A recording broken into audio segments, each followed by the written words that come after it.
Hey guys, welcome back to the channel. Well, this was a viewer suggestion, and they asked to see knives that have a punch. And I thought, oh, that wouldn't be a bad video. And then I started pulling out my knives that have punches or awls or whatever you want to call that implement. And I was like, wow, I guess I have quite a bit, So mostly, as you see, I mean, the camp knives, Swiss Army knives certainly have them. But then I have a couple of more modern models, I guess you'd call it, or patterns, stuff that's still out there, maybe a little unique, maybe not. But I thought, let's go through this from the common to the not so common, and we'll just kind of go from there.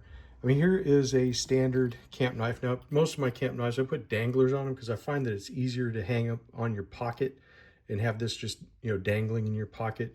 Makes the knife really ride down in that rear pocket seam and not get in the way of anything. But this is a blue bone knife, which I think is very, very nice. This is a hen and rooster, but this one came from China, so I'm pretty sure it's not a true hen and rooster. But this has the can opener and the screwdriver cap lifter.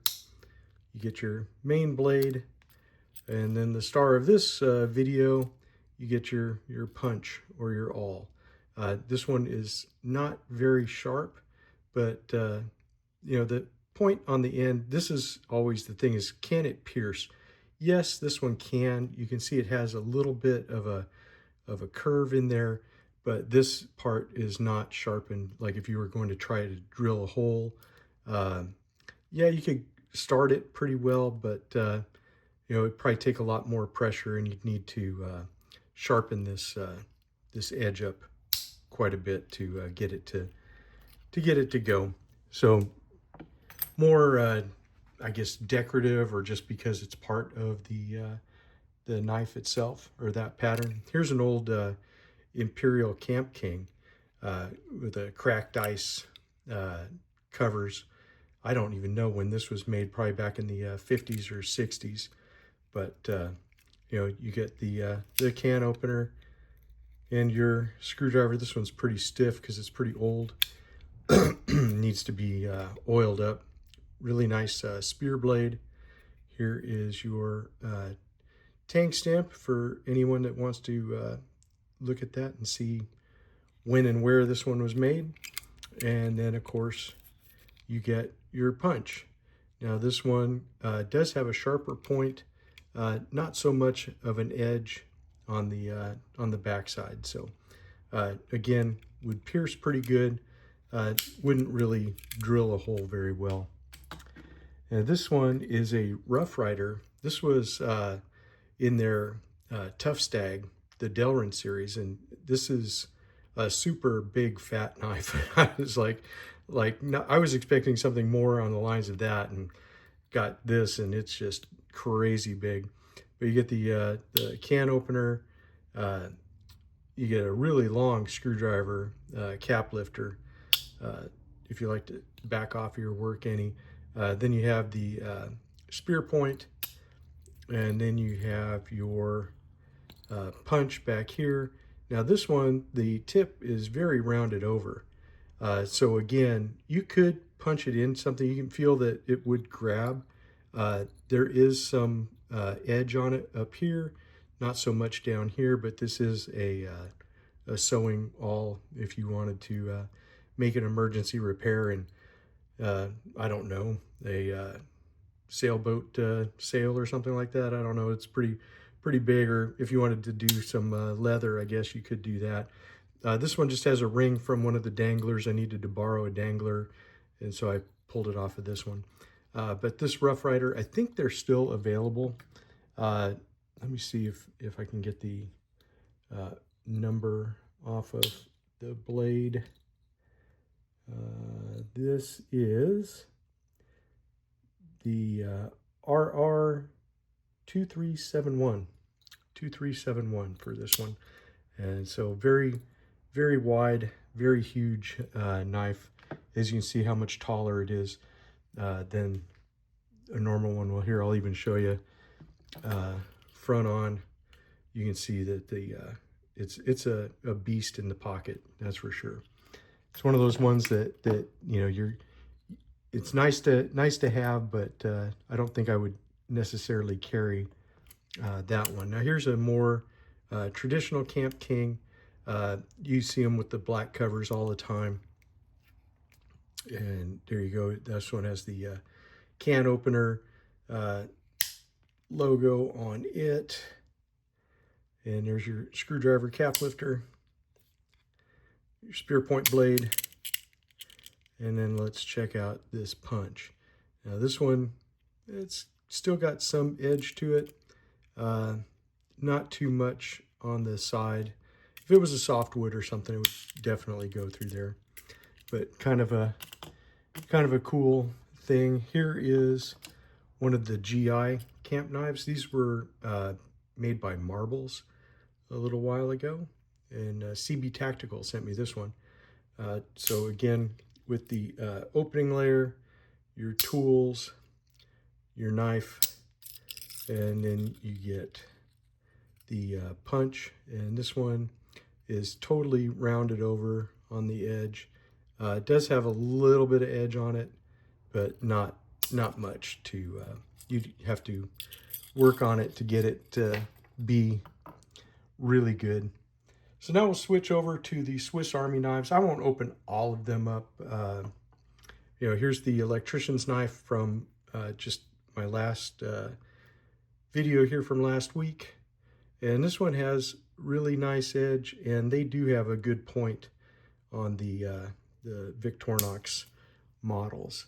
So you get the same punch here on, this is, I believe, I can't remember, this one's the Pioneer X, if I remember right. I can't see down there. I think that, yeah, it is. So this one has a really nice point on the end of it, as you can see, and this does have a nice edge on it. So Pioneer X, and then this is the 7, and so again, same punch, really good blade on it. So they go from a punch to, on the celluloid models on the back side is where you're going to find these tools. Now this is a Ranger, and it's got 5 layers on it. Now I'm going to have to bring it over here off camera so I can pull that awl up. So it's got the sewing awl, it's got a nice point on it, and you can see it does have a good edge on that. So yeah, this is the Ranger. It's got just about everything you need and probably some things you don't. This one is a climber, and this is one that was sent to me without any scales, so I added the translucent red plus scales to it so I could get the pen and the toothpick, and I put a straight pin down in here. I have a video on this one. So, yep, there it is, way up in the corner. There it is, yep. So you get your straight pin in there, and then you got the tweezers. And so the tweezers and the toothpick are both red in color, which I thought was kind of neat. I got this off of eBay. There was it's a German company that had those, but this one also has the punch. So it has a really nice tip on it, and you can feel the edge on that. So that is definitely good to go. And so then we get to the more modern ones. So here is a case 18 pattern Stockman, and I got this off of Shepherd Hills, and so it also has a really nice punch on it, really fine needle tip, as you can tell there, and it does have a bit of an edge. So this is definitely one that I think is really good if you want a modern everyday user. You know, you get this 18 pattern with a punch and you're good to go. This is a collectible knife. This is a Schatt& Morgan, as you can see. And this one here it's an equal-ended jack, so you get the Schatt& Morgan etched there. I didn't, what is it, 1 of 600. I couldn't quite see it. Wasn't sure if it was a 6 or an 8, but that's what happens when you decide to make a video and you don't grab your glasses. And this one has a punch on the end of it as well.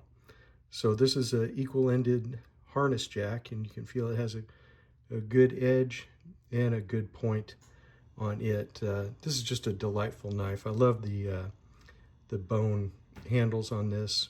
Just a beautiful color and just a fantastic knife. And then the other collectible that I found was this Queen. This is like a 75 pattern large stockman is the easiest way to describe it. And this was from 2005, and it was the North Star Blade Collectors, which I found was a Facebook group. I don't have Facebook. I don't know if they're still around, but I was able to find this knife on eBay. There is your tag stamp on there. And so this really cool, and this one is in D2. So it has the pH D2, the pH for the Peters heat treat. And this one was unique because, of course, it has a punch. So this one has a really nice needle punch, really nice blade all the way down. You can really feel the edge on that one. So this is definitely a really cool knife because you don't see very many large stockmans with a punch. The fact that it's a collectible and a queen, for that matter, makes me super happy because it goes definitely in my queen collection, as well as the Schatt& Morgan equal-ended harness jack. All right, guys, well, that's it for this special episode of Knives That Pack a Punch. And so I hope you enjoyed it. I know I did. And like I said, this was from a viewer suggestion. So if you guys have suggestions for videos you'd like to see, I'd be glad to make them for you. So just let me know in the comments below. All right, guys, I will talk to you later. Have a great week.